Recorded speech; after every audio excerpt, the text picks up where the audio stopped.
hey, bro, that's racist. You be like, that ain't racist. Listen, black people, we know we are very experienced. We know we can see racism way better than you can, okay? So you got to trust the experts. Defer to the experts on this. Hey, y'all, we are back with another video, and it's time to level up. So, first off, we want to say thank you to all of our patrons, Patreons. He always correct me. He say I say it wrong. Whatever it's called. Thank y'all so much for rocking with us and riding with us. You can join for as low as $5 a month, and you will get bloopers from us, bonus videos, bonus clips. So we talk to y'all more. Yeah, so we still do content on this channel, but we do more exclusive, intimate conversations and content in our Patreon. So we will leave a link here and in the description for you to join. But without further ado, today's video was one that I kind of suggested and that was also requested. So I posted this post on Instagram. If you are not following both John and I, please do. I have a goal to get to 10K. He has a goal to get to his first 1K. Hey. You can do it, baby. Hey. So I posted something on Instagram. Baby, you want to read what I said? Yeah, okay. Okay. PSA. If you are in an interracial marriage, please stop using your black spouse to hide your subtle racism. You can be married and deeply in love with a black person and still have discriminatory thoughts and habits that are buried deep and still need to be purged. Why? Because our society devalues black lives, and that stuff is embodied into the music, movies, textbooks, fashion, art, schools, and every facet of life.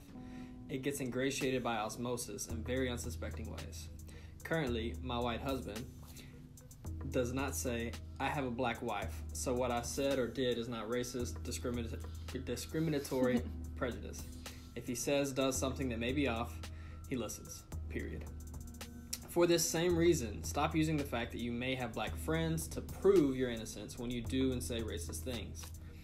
If you are the black partner, please stop condoning and being quiet about spouse's discriminatory habits.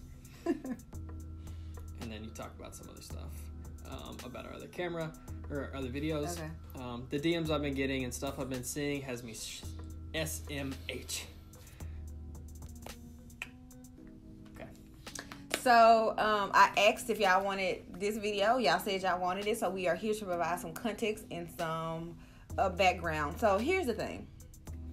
Like I said in the post, you can have black friends, have a black girlfriend, have a black boyfriend, be married to somebody who is black, and still hold these discriminatory ideas because it's ingratiated, especially in the school system, right? We see no talk of black history. We see really no black teachers, whether you are in affluent neighborhoods or if you are in poverty-stricken neighborhoods, you don't really have black teachers. And that was done intentionally when segregation happened, when blacks and whites, if y'all don't know it, you know, segregation was blacks over here, whites over here, and can't go to the same school.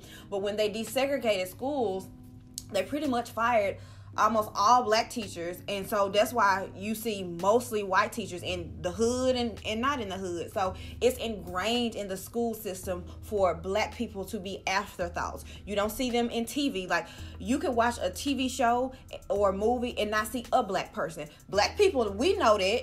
We see that, but we used to it, so it's not a big deal. But we are not present in fashion. But it is a big deal because I'm sorry, I didn't mean it like that. Thank you, baby. It is a big deal because it, like, subconsciously establishes you as a second-rate citizen. Mm-hmm. So when we look at, and this is, I'm speaking from a place of in the past, but we are in this like new renaissance, like this new millennium civil rights movement. Mm-hmm. So but we have grown looking at movies where we're not represented, where you don't see a black person, TV shows that we don't see very many black people. From fashion, we weren't represented in fashion, especially not highbrow fashion. Then we take it to the schools. We're not really talked about in history. Black history is American history because we are the ones that built this, okay? We're not present in executive board meetings. We're not present in, executive positions and executive jobs, not because we're not qualified, but because we are not being fairly hired. There are not equal opportunities for employment for us in highbrow type deals. Again, we are in this renaissance, so things are are beginning to change and have been changing, but that's why it's easy to not realize that you are contributing to the systematic racism that is ingratiated in our society, from redlining with housing and different things like that. Because we are most often afterthoughts, you could believe something or see something or buy into stereotypes that are not true, that is really propaganda from the media, and not realize you in here believe or think something about a black person and not realize it. What do you want to say, babe? As y'all can see, I'm like very like passionate about this because I love somebody very deeply who is white.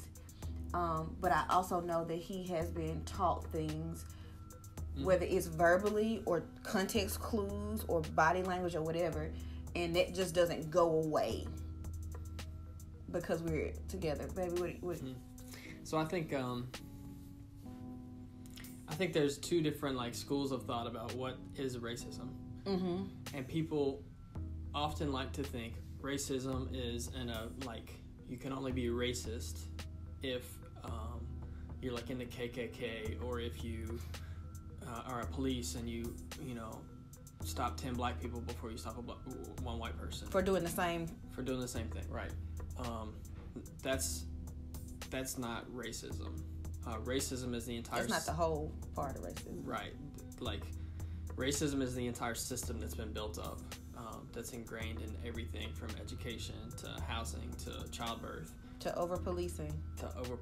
I mean, everything. It's in every facet of society. So you can love someone extremely, like I love Jená so much, and I still have the system of racism deep down in my bones. I grew up on this side of the tracks and benefited from, subconsciously learned all of this stuff that I'm still working through. Like Jená said in her post, John doesn't say, well, I'm married to a black woman, so I can't be racist. If I say I'm married to a black woman, it's to say I'm married to a black woman and I'm still working through my racism. Come on, baby. Like, I don't use that because I think that disproves right. the whatever the black person says, or proves your innocence. Right. Like, that's not how you grow.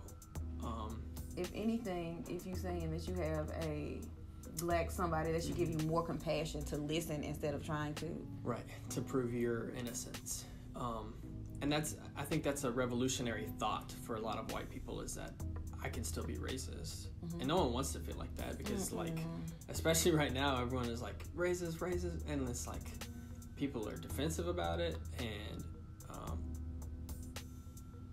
no one wants to be hurt personally, so they take that defensive stand. Mm-hmm. But, like, if that was your definition of racism, like, you're out trying to kill black people, like... And you're in the KKK. You're not racist in that definition. Say that again. Like, if your definition of racism is what I described at first, which is, like, if you're in the KKK, or if you're a crooked cop that's out here targeting black people, like, if that's your definition of racism, then I'm not saying that you're a racist, and I'm not questioning your morality. Mm-hmm. However, that definition is incorrect. The correct definition is the entire system. So in that case, yes, all white people are racist.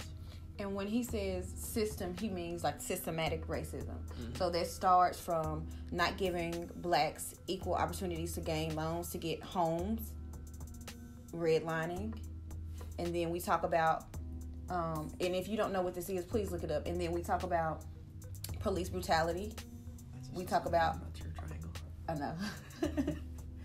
And then we're talking about unequal employment. We talk about inequality as it relates to job applications, over policing black neighborhoods, blacks getting locked up 4 to 6 times more than whites for the same exact offenses. Right, sentencing differences. It's literally a system that herds black people into particular socioeconomic statuses in particular neighborhoods with particular educations, because our schools are funded by our property taxes. And if you're putting black people in these neighborhoods and you're not offering them the same municipal benefits as of more affluent neighborhoods, and they're not getting the same education, and their properties are low and are valued lower because they are black, then the dollars that will come from to fund the school system from the property taxes are low. So it's unequal funding for even education. So that is the system. That is part of the system, because there's so much more that goes into it that we can talk about. But that's the system, right, that he's saying. Right. And so I think you have to like get that thought out of your mind, that that's what racism is, and get this into your mind that, okay, racism is an entire system that's so interwoven within our country, and then I think with many countries around the world, but especially America, that it's hard to separate the two. So there are so many things that have happened over Jená and our relationship, where I've been like, wow, I'm disappointed in myself, and like, how could I be so blind? And I think, and now we've been married, almost 6 years, but I think it's important to note, like, if you're dating interracially, like, you're gonna have a different level of compassion and understanding, but also experience level. Like, when Jená and I first started dating, Trayvon Martin hadn't happened. Like, a lot of the things that have happened over the course of our marriage have strengthened us due to the turmoil and due to me having to grow through it. And I haven't always understood everything. I still don't understand everything. But I'm saying that to say, like, if you're dating interethnically, I think there's some, like, growth that should occur. I'm not saying to go out and date someone who's in the KKK because he can grow out of it. Oh, no. Hear that clear. Nah, sis. Nah, bro. But I think there's, personal judgment that you have to... Are women in the KKK? Look, then my brain went to the left. Gone. I'm sorry, baby. I was wondering the same thing when you said it. I think, there's personal judgment that you have to take of, is this someone that I really like, and they might not understand, they might not get it yet, they might not even see, like, a sliver of their blind spots, their prejudice, their racism, their discrimination. Right. But I still want to try this with them. Like, when Jená and I first started dating, I was ignorant, and Jená gave me a lot of grace, but also she, like, required that growth out of me. Yeah, go ahead. And I think this is the thing, because I had a young lady who slid in my DM and was asking, like, or really telling me her story, and one thing that came out is just, like, she gets upset because her boyfriend doesn't grieve the way she grieves with all of these injustices. And the thing about John is he will not know what it feels like to be a black person, specifically a black woman in these times. The best that he can do is empathize and sympathize, but he does grieve, but probably not in the ways in which I do. But I believe that because God put us together, and that's the key.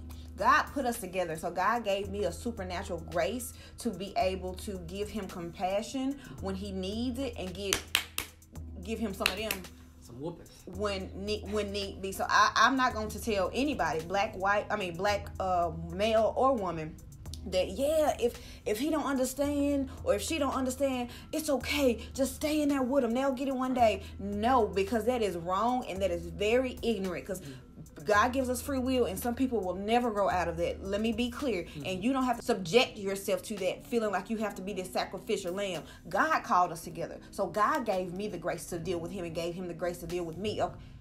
But keep it on topic. Me the grace to deal with him. Okay? So don't be feeling like you have to be the person that proves the validity of black people, because we don't need validation, because we are already it. You understand what I'm saying? So I think, don't be deceived. If God gives you the grace to deal with a friend or a relative or a loved one, and he gives you the word, and you feel that Holy Spirit nudging you to go ahead and get something right, then do that. But outside of that, don't be willingly putting yourself in these situations being like, oh, he'll grow out of it, she'll grow out of it, because you're setting yourself up for a disaster, a plan that God didn't have for you. I think, like, even when before we knew if we knew we were going to get married, like, right out the gate, I think we would have gotten married sooner. So there was still, I know I had my reasons for holding off. Another video. another video. It's probably we did a talked video about it before. Link right here. I agree with everything that you just said. Mm-hmm. Everything that you just said. But I also think that sometimes you don't know whether this is your God-given spouse yet. Mm-hmm. And so you have to like reflect and say, am I willing to work with this person to help them to overcome some of their things? And do I know that their heart is in the right place? I would disagree. You would disagree? Yeah, because I'm an avid believer that we as blacks, we the weight of what we carry is already too a lot, so we don't have to carry the burden of educating you. I think the proper, or how I would phrase it, if you are dealing with a partner who's willing to listen and learn. That's what I said. But the way I perceived it wasn't like that. Okay. I believe if you are dealing with a partner, because you are right, sometimes when you start dating somebody, you don't know if you will marry them. But I think depending on, well, I'll speak for us. I always have dated with the intent of getting married. Not that I'm trying to marry you straight out the gate, but I need to see characteristics in you. Mm-hmm. So even outside of interracial dating in the conversation of race, you should be able to tell the character of that person in general, the heart of that person in general, the goodness in that person in general, characteristics that are becoming of a good godly husband. You should see that in general, and this conversation is just a part of that conversation. So you should also be able to see he a little ignorant on this or she a little ignorant on this, but because I see the full picture of this person and I see that they are wife material, and it's something inside of me that's drawing to them, and I see that they're willing to listen, we can rock. I think that's I think we're kind of saying the same thing. Okay. I think we're saying the same thing. And I get that you have a different, much firmer stance on it because of your experience as a black woman. And no, we don't have to walk every single white person that we ever date. We ain't got to walk y'all through racism. We ain't got to walk everybody through racism. We ain't got to do it. And I'm not saying that. Mm-hmm. I'm just saying, just because you have one conversation with your white boyfriend or girlfriend, and they say, well, I don't understand, or, well, I don't know that I agree with that. Mm-hmm. Sometimes you got to break up with them, but I'm not saying that should be like your first inclination. Right. So going back to it's pretty much like everything we say. You got to ask the Holy Spirit, people. Mm-hmm. That's why I got to have a good relationship with God. Mm-hmm. Ask the Holy Spirit. Holy Spirit let you know. Yep. So getting off of dating and going back into people with more experience and more time and in their marriage or in their relationship. Hopefully, I'm going to jump into marriage. I think it's dangerous for people to have that thought of, well, I'm married to a black man or a black woman, so therefore I'm not racist. Mm-hmm. So Jená and I know that we have a ministry for this, mm-hmm. for interracial healing, racial reconciliation, whatever you want to call it. A ministry of our marriage is to talk about race and to break down racial walls. One of the purposes. Right. And not everyone has that. Right. So when I say that, from my perspective, I think I have an amazing opportunity to educate the white people around me, mm-hmm. to be a white ally, to mm-hmm. be a white advocate, to mm-hmm. be a recruiter to the cause. Mm-hmm. And so in my opinion, all white people that are in interracial relationships should have that. And I know that's not God's anointing for everyone. Mm-hmm. Right now, I wish it were. Mm-hmm.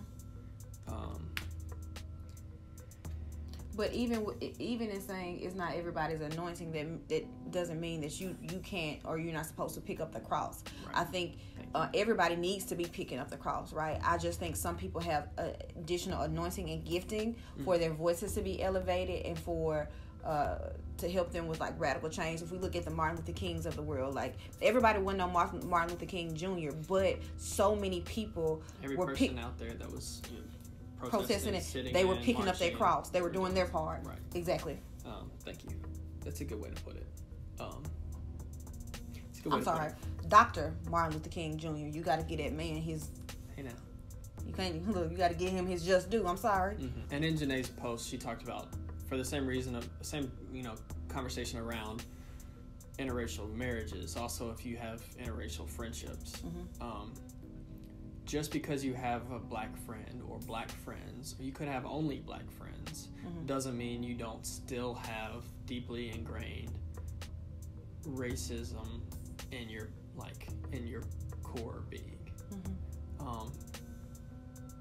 And that's not to say that you don't love those friends and that you don't care about those friends, or that you are a quote unquote bad person. Yeah, you're just ignorant to things, and it's your responsibility to get unignorant. It's your responsibility to believe black people and just listen. Like, instead of I find that often, even situations that we've had with our own family, that instead of just listening, it becomes so defensive.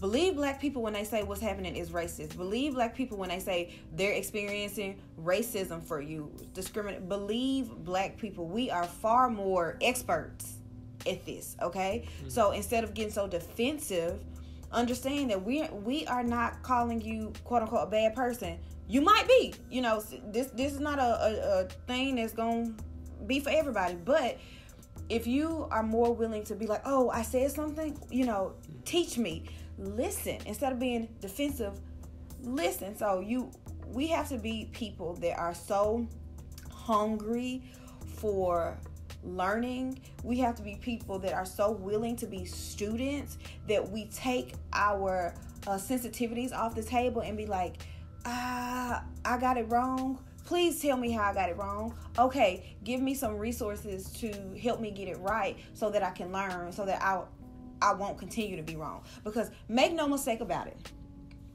we will all meet our maker one day. We will all meet him.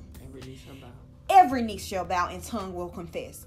And I highly doubt you want to meet the God of the universe, the God that created the oceans and the whales and the mountain and the sun,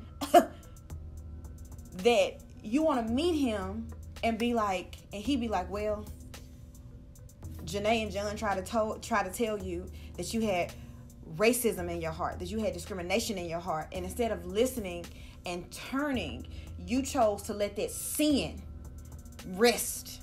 You don't want to meet your maker and he say that to you.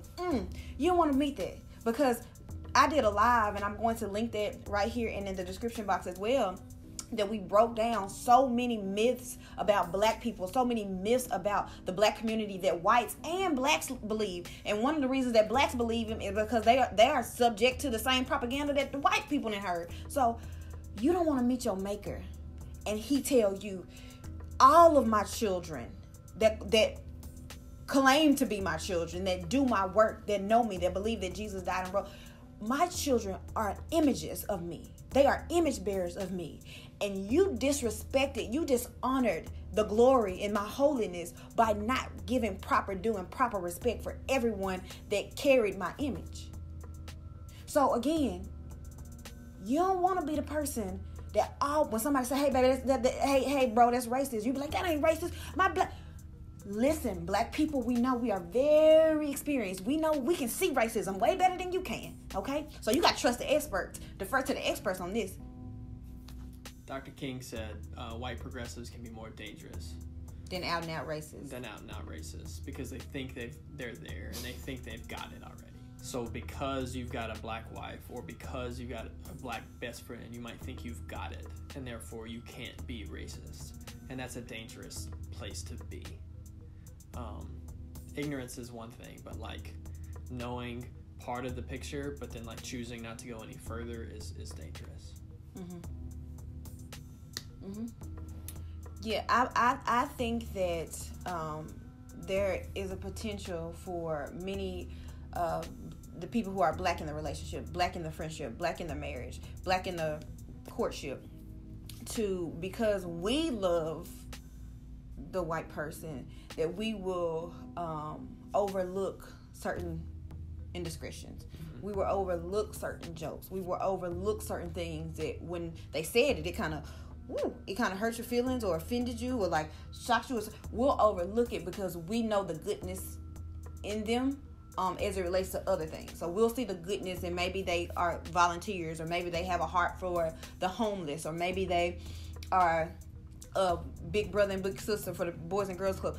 Maybe they're a great student or a great daughter or a great friend. Because we can see a fuller picture of them, we give them grace, because like I said, we see the good parts of them. But make no mistake about it, again, if you see something that they do or say that is discriminatory, that is prejudice, that is racist, it's your job to say something about it. Because if you love that white person, that white person love you, y'all are giving each other grace on both sides. But this person, the white person, can go out and say something to a black person that they don't know, a complete stranger, and have this nasty, visceral reaction because they don't have the same care and compassion. So it's your duty, your job to be like, hey dude, hey baby, that was highly offensive and it was steeped in racism, and this is, please don't get defensive.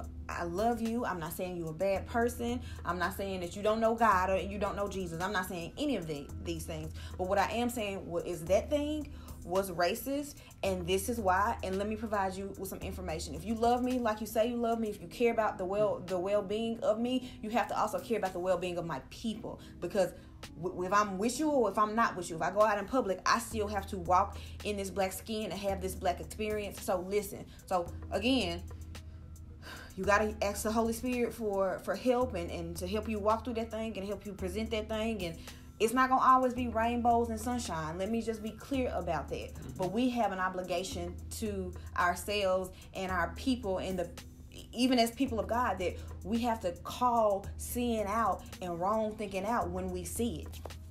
That's good. I'm good. I like him tying it back in. You know, just as a children of God, that's your call. It's good. That's good. I can speak personally and like admit that I have fallen short so many times, and like I'm not ashamed that like it's dangerous to get caught in the guilt thinking of wow, like there's a place for it, but there's not a place for guilt. There's a place for conviction. Yeah, and I think in the sense, like, you can feel guilty about something and be convicted. You're right. But don't stay in that guilt. You know, ask God for forgiveness. Work on yourself. Talk with your black spouse, your black friends. Work to grow and improve there. And don't stop for just that one topic. Keep working on other topics, because now that you've seen one blind spot, you realize, hey, I might have others. So keep working through there. So me personally, like, I know that I've struggled through my growth in times, and it's been hurtful for Jená. I mean, we had something that came up just last week, and I was like, no. Believe black women. But I also want to say this before I forget. Black people of color, we only make up 15% of the population, right? So there's a good chance that if you are watching this and you are white, hey, we love you, okay? That you might not ever be around black people. Let's be clear. Right. So if you're a person that you don't have a common connection with a black person, I'm sure you have a common connection via music or via a sports team, okay? So if you don't ever have personal one-on-one contact with a black person, do yourself service and still read and still learn. We're going to list some resources in the description that you need to look at. Look at 13th on Netflix, okay? Look at When They See Us. Read The Case for Reparations. Read White Fragility. Let that be the first resource that you tap into. But don't let the fact that you don't have a direct connection with black people stop you from because you might not ever get called out on your racism or your discrimination or your prejudice because you don't have contact with somebody who can actually, the expert in it, who can see it and call it out. So take it upon yourself to assume it's some stuff inside of you, okay? Because again, we don't really see black people represented properly in media, and if it is, it's always this hyper thug, nasty gangster, don't care about his kids, drug dealer, and that's far from what many black people are, okay? Right now, I know there's so much going on in the world with hyper politicalization of this issue, and this is not a political issue. Like, it's people who don't have justice, they don't have equity, they don't have equality. Like, it's not a red or a blue issue. So don't get so caught up in like, my party is this, and if I am compassionate, then that's good enough. Or even that, like, if I'm compassionate, like, that makes me more like someone from the other party. And so right. you don't want to be that. Right. But for those of y'all out here that are, that are working through this, we're all in this together. Mm-hmm. As a white person, I feel like I shouldn't be saying this. Y'all know. Black folks know, but like white folks, if you're in that interracial marriage, black folks have been through it, and you tied to one now, so you're gonna be all right. And this might need to be a separate video, but I do want to say this. For all my brothers and sisters out there who are with black people and your family has been against it, or it has caused some friction in your relationship with your family for one reason or another, I want to let you know that our hearts go out to you, that we can completely understand it. We've had some stuff happen in our own family. Mm-hmm. So never give up hope, never lose hope. God still sits on the throne. God still is in the business of healing and restoration. Let that be known. So we just want to let you know that it's not going to always be easy, not just with people outside of the family, but people within your own family. Mm-hmm. Don't give up. Don't give in. Fight the good fight of faith. Okay? God is always on the side of justice. My friend did a beautiful short video about just the justice of God and how God really sees justice. I will link that as well. But God is, and Jesus is always on the side of justice. So hang tough. I know it hurts. I know it's painful. I know you might have seen some things out of your family members that you never thought that you would see. Some ugliness came out that you never thought that you would see. Some complacency and some apathy come out that you never thought you was going to see. It's okay. You're not the only ones. You're not in this alone. We feel you, okay? So just don't give up. Our hearts are with you. Yeah. I'm married to a black person, so I'm going to shut up and listen. I was like, Jená, he ain't saying nothing. We out or we out? I think we're out. Just don't be discouraged. Don't get stuck in that guilt of, oh wow, I was so wrong before. You can't work with that. Like, there's a place for it, but sit and grieve and learn and educate and then get moving. Like, get to work. And join our Patreon. If you ain't in the Patreon, we would love to have you support us as we support y'all and information like this. So as you can see, we still on the road, y'all. My heart was just so heavy and grieving, and we packed up the car and we just left, and we have no plans. We just got in the car and we've been driving. Like, we were in Destin, now we're in New Orleans. We're gonna pack up today and go somewhere else. My heart isn't ready to go home, so we being safe. We got our sanitizer over there and our disinfectant wipes. We got our mask on, keep them on. So we're being safe and cautious and prayed up. But yeah, we went to Destin and I cried. Like, I just pretty much cried, and then new joy came in the morning. God refreshed me, but I need this. So this is why, because we're on the road. So keep us lifted. We will see y'all soon. Be blessed.